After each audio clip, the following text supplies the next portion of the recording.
Deuxième partie de Noir et Blanc, la suite de cette émission, on va en venir à présent sur le week-end passé. On va commencer par l'une des courses comptant, ou du niveau en tout cas, du trophée de l'avenir, c'est les arènes de Marguerite. Je ne sais pas s'ils clôturaient eux aussi leur saison. Il reste quelques week-ends, si vous voulez voir des taureaux, dépêchez-vous, il n'y en a plus pour longtemps.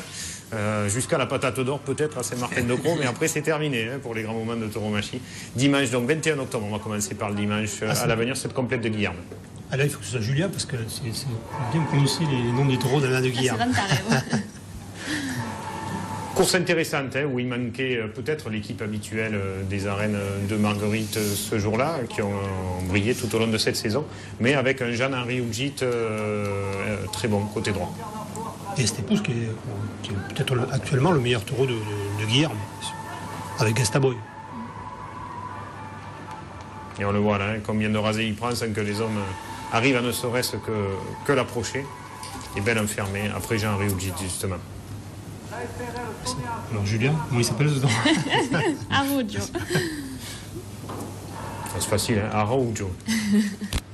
Toi, tu parles couramment le provençal. Absolument, je suis polyglotte. Et puis Bessoun, vous voyez, Jackie. Ça, c'est celui qui avait blessé Fouad dans les arènes d'Orgon, là, au mois d'août, je crois. Excusez-moi de vous corriger, Julia, l'un de ceux qui a blessé Fouad. Et Bessoun, parce que c'est jumeau, donc je crois que c'est un taureau qui est né avec son jumeau. Ah bon. Oui, mais Bessoun, en tout cas, ça veut dire jumeau en provençal, oui. Il a l'air d'avoir été pas mal. Là, on l'avait vu à Orgon, il avait fait une bonne course aussi. Oui, c'est celui qui sortait dernier, non? C'est ça? Oui, moi je l'ai vu dernier, oui. Et merci à Christian Mérard qui était de la partie dans cette piste de Marguerite. On bascule sur les courses de la veille, le samedi, en commençant par l'une des bonnes après-midi de cette journée-là, les Palus de Nove, avec là aussi, je ne sais pas si c'était la dernière course de leur saison ou pas, mais en tout cas, comme souvent au Palus, un résultat de qualité. Oui, c'est un concours bon, Ricard et Plot, non, c'est pas ça? Oui. En tout cas, ça sautait. Et il y avait des taureaux. Il y avait du Ricard. Il y avait des taureaux spectaculaires. Et quand il y a du Ricard, il y a René Couder, bien sûr, à la caméra, avec ses images de la contre-piste. Il paraît qu'il y a eu des bons moments. Émile me le disait, du Mans y était. Il paraît qu'il y a eu des bons petits taureaux. Dont une action, une chaude sur le gaucher Benafitou, qui est tombé. Le taureau, il a passé par-dessus. Je pense que c'est dans le tour de Plot, non? Ouais. Et on voit, c'est beau rasé côté gauche, c'était Jérémy Lafare, là, 2 fois de suite sur ses actions. Et on vous le dit qu'au Palus de Nove, c'est spectaculaire. C'est encore plus compliqué de filmer de contre-piste quand il y a des taureaux comme ça. Un taureau aérodynamique de la manade de Ricard, Level. Toujours tourné dans le sens du Mistral. Ah, puis c'est une piste pour les taureaux là-bas. Hein. C'est petit, les taureaux sont barricadiers. Hein.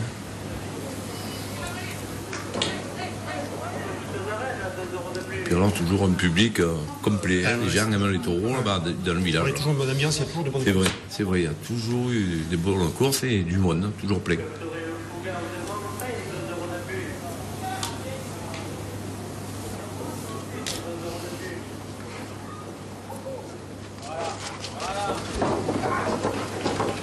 Le Palus porte la première ficelle à 80 €. Ce n'est pas ratissé sur ces images que vous voyez, c'est un autre taureau. C'était poker, non? C'est poker. C'est ça. Ouais. Le Calois de la manade de Il est Ricard. décor, hein. Il est grand, il dépasse les barrières sans même sauter et il est capable de venir de l'autre côté, toute la difficulté de ce taureau. Une d'olive de Bournissa qui est un célèbre moulé, 2 € de plus. C'est vrai que c'est difficile quand même, hein, parce qu'il y a des taureaux de Bon et des taureaux de Ricard dans la même course. Chaque fois, il faut grimper en haut du mur. Hein. Ah ouais, surtout là-bas, hein, ça sent moi. Hein. Journal de la province, le midi libre, 1 € de plus. C'est là, non? Non. Non, c'est pas sur lui, non, c'est sur le. Le Montillenne de la manade de Bon maintenant dans cette fin de course. Sofiane Rassiak se fait un peu bloquer au niveau du bras.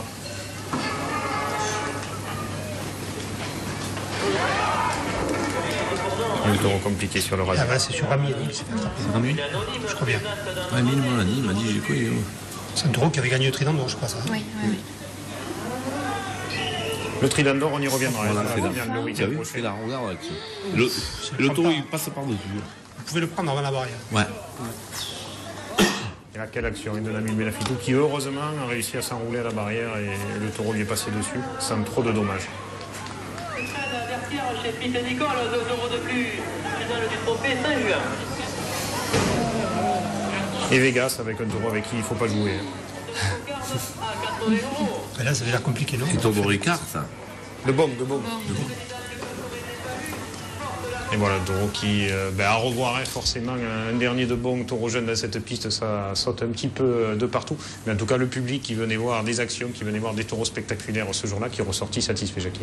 Oui, c'est toujours truc brillant. Hein, ça se passe toujours bien les courses là-bas, toujours agréable. C'est pour ça qu'il y a un public qui est fidèle à ces courses-là. Alors des courses où c'est brillant aussi, ce sont les arènes de Van Aert. Alors on l'a vu la semaine dernière, vous aviez fait une première grosse journée des révélations costaud, peut-être trop costaud pour les hommes, non Nicolas?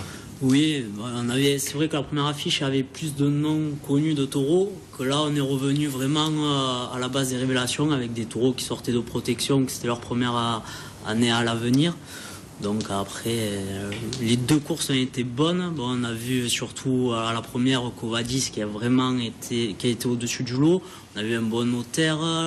Et après la blessure de Rémi Guillaume, malheureusement, on n'a pas pu voir les 2 autres taureaux. Est-ce que vous avez des nouvelles de Rémi depuis la semaine dernière? À ce qui paraît, il aurait pris 10 cm. 10 cm quand même. Voilà, il essaierait de reprendre avant la fin de la saison. Sûrement à Galargue, je crois qu'il a engagé. Donc, mais malheureusement, ça avait été la locomotive de la course. Donc il s'est fait prendre malheureusement par le trot de Laurent. Et la semaine dernière, Jackie, on parlait de Jérôme Martin qui était discret, qui était grippé le week-end d'avant. Ah d'accord, il n'avait pas beaucoup rasété. Il n'avait pas beaucoup rasété, il était malade, il a essayé de faire ce qu'il a pu. Et là, il a voulu un peu se rattraper et je pense qu'on verra surtout sur le Tour de Ricard. Les images vont partir, on va reprendre depuis le début parce que c'est le dernier taureau de cette journée. Donc on l'a vu, il y avait des bons Ricard et des bonbons au Palu, mais il y en avait un aussi à Van Nargue pour clôturer cet après-midi. Et c'est vrai que là, Jackie, vous étiez présent aussi, ça a plus rasoté que la semaine d'avant. Non, moi je n'étais pas présent. Vous n'étiez pas présent? Non, il y a eu Django. C'était à l'Estric voir les jeunes raseteurs. On verra ça la semaine prochaine alors avec entre autres 2 raseteurs, Mehdi Belgourari et le jeune catif de Van Nargue justement qui sera là sur notre plateau avec le président de la fédération. Voilà. Django qui a fait un bon premier, surtout à gauche, qui a enfermé. Après il y a eu Bayargois d'Amana de Velas qui a peut-être été le plus léger de la course. Bon, qui a montré qu'il a fait une grosse action après Julien Rey. Bon, brave. Voilà. C'est un taureau qui est bien passé quand même. Après, l'un des taureaux à ressortir de la course, c'est Patou de l'Occitane, qui a commencé doucement et qui a fini. Pourquoi il s'appelle Patou? C'est parce que c'est lui qui aurait attrapé Patou, là, le tourneur? Non, c'est pas ça. Ça n'a rien à voir. Je sais pas, non, mais c'est un taureau là. Jérôme Martin a fait de très beaux rasés. Oui, on voit qu'il a de la vivacité. Il a de la vivacité, il coupe un peu le terrain, il vient finir. Un bon taureau, un taureau à suivre, je pense, dans cette manade.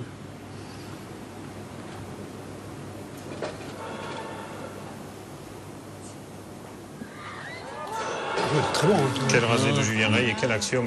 Mais le taureau, en plus, il fait un peu mal. Donc, c'est vrai que la course après Cassard, qui a été quatrième, qui était un taureau un peu plus costaud, je pense qu'il pourra passer au niveau supérieur parce qu'à gauche, il coupe le terrain.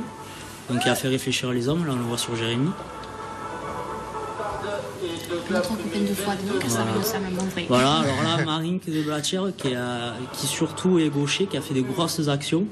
Donc une sur Julien Ouf. Les barrières se cassent pas trop. Là. Non, à Van Nargue, c'est vrai que c'est pas comme au Gros du Roi, c'est un mur.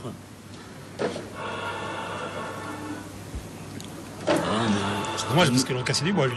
Ouais, lui, ouais. Ça fait plaisir de revoir un bon taureau jeune de Blatcher. Cette action dont vous parliez après Julien Ouf qui heureusement réussit à monter et à éviter. Il a eu de la chance. Après Biterrois de Rouquette qui a été bien aussi rasété, qui pouvait venir finir, qui est assez noble. Un bon taureau. La manade de Rouquette revient avec des bons taureaux. On a vu Ulysse au Tau d'Or Qui sera à la finale du Pescalune dans 15 jours, d'après ce que je sais. Celui-là, Biterrois et Aparicio. Et Perroquet qui n'a pris que 2 rasés. Et cette action sur Jérôme Martin. Il avait fait un premier rasé, il a fait la coupe de la cocarde. Sur ce rasé, il fait la cocarde. C'est le seul qui a fait un rasé. Et là, aller faire un rasé, il y a eu une action similaire il y a quelques années, Mascara et Ferriol. Oui, ça rappelle, on l'avait filmé aussi. Un grand merci à Raymond Ferrière d'avoir été présent jusqu'au dernier et nous ramener cette action. Donnez-nous un petit peu des nouvelles de Jérôme, parce que c'est pas anodin comme blessure. Voilà, il a des côtes fêlées, je crois, ou déplacées, donc il doit... Il y a eu une fracturée, je crois. Fracture même. Donc il doit avoir un repos de 2 mois. Donc sans trop faire d'efforts. Donc la saison pour lui malheureusement est terminée. C'est bien dommage parce que sur la course là il s'est bien rattrapé. Et il a fait de beaux rasés. Il nous a fait plaisir. Et là je pense qu'il a fait plaisir à tout le monde vu sa fin de saison et surtout la finale à venir qu'il a fait. Benjamin, c'est des blessures souvent compliquées. Les côtes, on ne peut rien faire, il suffit d'attendre et ça fait très très mal. Les côtes, ça fait souffrir par expérience. Je crois qu'il y a 2 ans, je me suis fracturé 5 d'un coup. Donc les premières semaines sont difficiles. Après, faut, une fois qu'elle se consolide, il faut passer par-dessus la douleur. Moi, j'ai repris au bout d'un mois, je crois, 1 mois et quelques semaines. Mais bon, tu souffres énormément. C'était quelle action C'était avec Valmont à Erag. Ah oui, quand vous étiez à la Corde d'Or, passé dessous. Voilà, c'est ça. Jackie, vous avez souffert vous aussi, Gérard, de blessures de ce type dans votre carrière? Oui, côte cassée, moi aussi, et c'est très très long. Long et la douleur, et après surtout pour respirer, quand on sort le moindre contact d'un tube ou quoi, alors là c'est terrible les côtes. Ouais, en plus c'est des mauvaises blessures parce que ça se voit pas. Quoi. Tu prends un coup de compte, tout le monde voit que tu es blessé. Là tu prends un coup, tu t'en vas et on comprend pas. Quoi. Quand tu rasettes pas, c'est des blessures compliquées comme les claquages musculaires d'ailleurs. Ouais. Ah, les dernières. Mais plus douloureux peut-être. Oui, non, je parle pas de douleur, mais le fait que tu te retires de la piste et qu'on voit pas la blessure. Alors, un coup de corps, on voit le sang et tout. Les gens comprennent vite que tu es blessé. Voilà. Comme Bastien Four, il s'est claqué la course d'après finalement. Je crois qu'il n'avait pas couru depuis sa finale. Même les gens doutent un peu. Je dis pourquoi il s'en va lui de la course et tout. Alors que rien, tu peux plus après. Et à l'âme, c'était pareil, je crois, claquage, non aussi, je l'ai vu se tenir derrière la fesse ce jour-là. Comme quoi, les fins de saison sont longues, même pour les raseteurs. Dernière course du week-end passé, Julia, c'était la dernière course de la saison dans les arènes de Moriès. Vous êtes aussi membre de ce club taurin. Belle conclusion avec le taureau de Josette Lager qui a été incroyablement brillant. Oui, on a vu une très bonne course. Bon, là, c'était pas vraiment le club taurin qui organisait, puisque c'est le trophée Saint-Juan qui déplace chaque année maintenant son trophée. Mais on a eu de la chance parce que jusqu'au début de la course, le temps était très, très incertain. Les télévisions nationales annonçaient de la pluie pendant 4 jours. Il est tombé 3 gouttes. Finalement, la course a eu lieu et bien heureusement parce qu'on a vu une très très bonne course. La course déjà sur le papier était belle. On avait les taureaux, on avait les hommes. Et puis finalement, on n'est pas parti déçus, hein, Gérard? Non, on n'est pas parti déçus. Il n'y a qu'un truc que j'aimerais relever, si c'est possible. Parce que bon, vous êtes chez vous, Gérard, faites comme vous voulez. Des règlements sans arrêt. Et j'ai pas compris pourquoi une finale du 5 juin, les points ne comptent pas. Alors que le deuxième pouvait dépasser le premier et le troisième pouvait être le premier. On débattra de cette question à la fin de résumé. On va revenir sur les taureaux, Gérard. Un règlement pour... Oui, on réglera ce compte-là après. Et Julien, revenons au taureau. Oui, le troisième, c'était Banaru de la manade du Rhône, une des stars un peu de cette manade en ce moment, qui a été très bon, qui a anticipé. Bon, il manquait un petit peu de placement des fois, c'était un peu le point noir, mais sinon, il a été très très bon. Belle équipe de raseteurs, des jeunes confirmés, d'autres moins. Et un Benjamin Sabot qui a été brillant aussi. Oui, on avait un beau... Ibar, on dit qu'il avait le comportement de Pasteur. Oui, c'est ça. C'est Pasteur il y a 3-4 ans, c'est le même, exactement le même. Mais il ne fait pas la planche. Il ne fait pas la planche.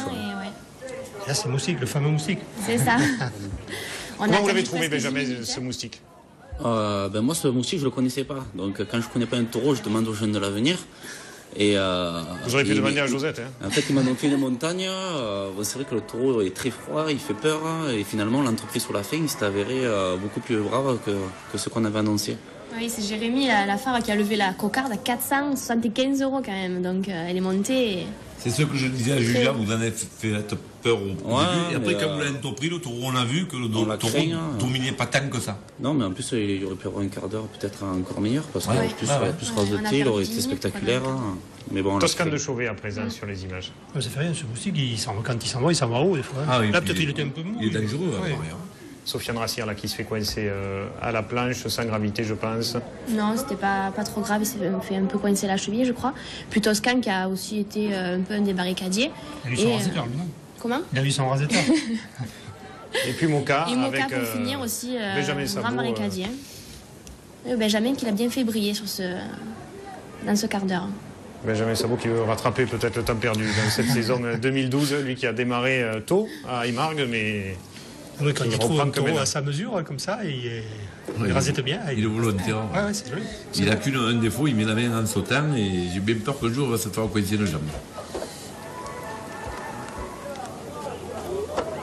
Et on le voit, course intéressante de bout en bout, des taureaux cocardiers en première partie et très spectaculaire en deuxième. Et le temps, on laisse finir. Le palmarès du Trophée Saint-Jean, David Morel, deuxième. Oui. Troisième, Jérémy Lafare, c'est ça? Jérémy Aliaga, meilleur animateur de cette journée. Moustique de la Manade Richebois, récompensé en qualité, bien sûr, de meilleur taureau du jour. Logique pour Josette Lager, logique pour vous, Benjamin? Bah oui, c'est celui qui nous a fait peur, qui s'est fait respecter. Plus que Cohiba? Plus que Cohiba, il y a Banary qui avait fait quand même une très bonne course qu'on a assez craint. Donc après, je pense que c'est le côté aussi spectaculaire du taureau qui est allé en sa faveur pour le prix. Alors si vous voulez voir cette course, en plus long en tout cas, ce sera dans l'intégrale de cette semaine, mercredi à 15h. Ce sera avec Gérard au commentaire. Julia, vous étiez de la partie là-bas. C'est ça. Et on s'est régalés tous les deux. Oui, on a vu une bonne petite course, ça a été bien. Moi je dis juste ce truc de points que je ne comprends pas qu'une finale, les points ne comptent pas. Oui. Voilà. Je n'ai pas de réponse à vous donner. Mais il faut le dire quand même, parce qu'il y a beaucoup de personnes qu'après la course me l'ont demandé, qui m'ont dit mais que ça veut dire quoi ça? Encore un règlement, surtout que les 3 premiers étaient dans le mouchoir de poche. Donc je ne comprends pas. Ça va apporter un peu Et c'est pas normal. Voilà, en plus. Gérard, rappelle-toi, ton temps, ça existait la finale, les points comptés. Ah oui, tout le temps. Moi j'ai fait des finales de Saint-Jean, j'en ai fait une dizaine. Et on s'est battu jusqu'au dernier tour. Même à l'époque de Gérard Muscat, ça existait déjà. En 1900, combien? Avant la Première Guerre, c'est ça? Non, on plaisante bien. Non, mais c'est vrai. Alors, bon, on fait tellement de règlements pour les rasoteurs, mais là, maintenant, il faut arrêter, parce que moi, je ne comprends plus. Les rasoteurs acceptent trop de choses, pour moi. Nous, on leur donne des points, aux rasoteurs, Gérard, dans critiques, l'émission. Mais maintenant, il faut arrêter, il y a trop de règlements. Nous, on leur donne des points, ça s'appelle le top 5. Voilà. Et c'est sponsorisé par nos amis de chez Ricard.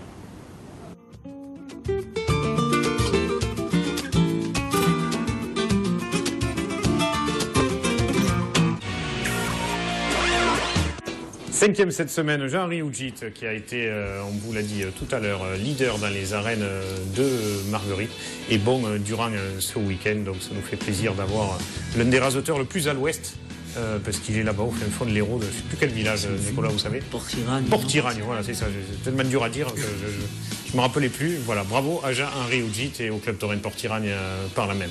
Benjamin Sabot pour son niveau dans cette course de Moriès, et puis son très beau finish avec ce taureau excessivement spectaculaire. C'est ce qu'on demande à des rasoteurs qui s'appellent Benjamin Villard, Benjamin Sabot ou bien d'autres, d'être brillants et de mettre en valeur les taureaux. C'est ce qu'il a réussi à faire ce jour-là. Donc logiquement dans le top 5, bravo à lui. Troisième cette semaine, Benjamin, c'est vous, parce que voilà, vous avez été présent sur la fête de Bellegarde. Côté droit, même si souvent vous vous êtes retrouvés pas nombreux de ce côté-là, comme vous disiez tout à l'heure, mais voilà, toujours des beaux racés. Et puis, logiquement, vous avez été brillant durant la finale à Moriès, donc on vous retrouve dans ce top 5 cette semaine. Second, Jérôme Martin, parce qu'il a retrouvé son niveau. On se rend compte que quand il n'est pas grippé, il est quand même bien meilleur. Donc bravo à lui. Malheureusement, il s'est blessé. C'était les derniers rasés de cette saison, de l'une des révélations de l'année au Trophée de l'Avenir, que j'espère on retrouvera au niveau du Trophée des As et dans les grandes pistes la saison prochaine. Bravo donc à Jérôme Martin et surtout très très bon rétablissement. Et puis premier cette semaine, meilleur animateur dimanche à Moriès, Jérémy Aliaga. Lui aussi, je crois qu'il monte au Trophée des As l'année prochaine. Donc bravo à lui d'avoir été à ce niveau-là dans cette course de Moriès. C'était pas évident, forcément côté gauche, mais il a été là, il a répondu présent. Bravo. plus, Amouriès a dû faire plaisir à la famille Marignane, donc tout va bien dans le petit monde des reines d'Arles, des demoiselles d'honneur de la reine d'Arles et des raseteurs en particulier. Benjamin, top 5 logique. D'habitude, je demande à Jackie, mais je me suis fait engueuler par Romain, alors je vous le demande à vous aujourd'hui. Non, mais je pense à Mouriès, c'est vrai qu'on avait les gauchers les plus en forme, je pense, du moment, entre Jérémy, les deux Jérémy, parce qu'il y avait Lafar, Liaga et aussi Sofiane. Et puis c'est vrai que Jérémy s'est appliqué, il a tiré la course un peu à gauche, donc c'est logique. Ouais. Jackie, je vous le demande quand même parce que je ne peux pas m'empêcher de vous le demander. Vous êtes d'accord avec moi? Je sais pas, tu as l'air de dire que c'est faussé parce que c'était la famille Marignane qu'on lui a donné. Ah non, pas du tout. Pas du tout. Non, j'ai dit qu'à Mauriès, ils ont dû fêter ça après. C'était une version qui est volontaire. On sait que la famille Marignane habite pas très loin de Mauriès, c'est pour ça. On ne citera pas le village, mais c'est tout proche. Allez, le taureau de la semaine, c'est parti.